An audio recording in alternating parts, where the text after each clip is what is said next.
దేశ రాజధానిలో పెరుగుతున్న కుక్కకాటు ఉదంతాలపై సుప్రీంకోర్టు మండిపడింది.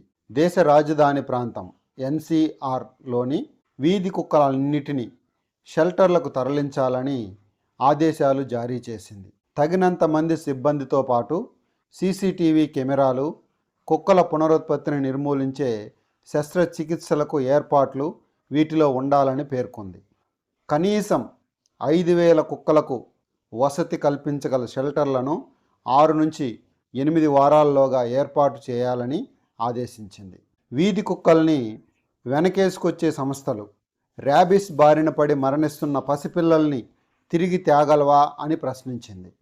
వీధి కుక్కలకు అనుకూలంగా సమర్పించే ఎలాంటి దరఖాస్తును అనుమతించేది లేదని justice JB Pardiwala, justice R మహదేవన్ల ధర్మాసనం స్పష్టం చేసింది.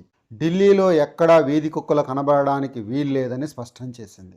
ఈ తీర్పుపై జంతు హక్కుల సంస్థలు ఆక్షేపణలు తెలిపాయి. కేంద్ర మాజీ మంత్రి, జంతు హక్కుల కార్యకర్త మేనకా గాంధీ అభ్యంతరం తెలిపారు. తీర్పు ఆచరణ సాధ్యం కాదన్నారు. ఢిల్లీలో 3 లక్షల వీధి కుక్కలు ఉన్నాయి. వీటి కోసం 3,000 షెల్టర్లు కావాలి. వీటి ఏర్పాటుకు కనీసం 15,000 కోట్ల రూపాయలు ఖర్చు చేసే పరిస్థితిలో ఢిల్లీ ప్రభుత్వం ఉందా అని ప్రశ్నించారు.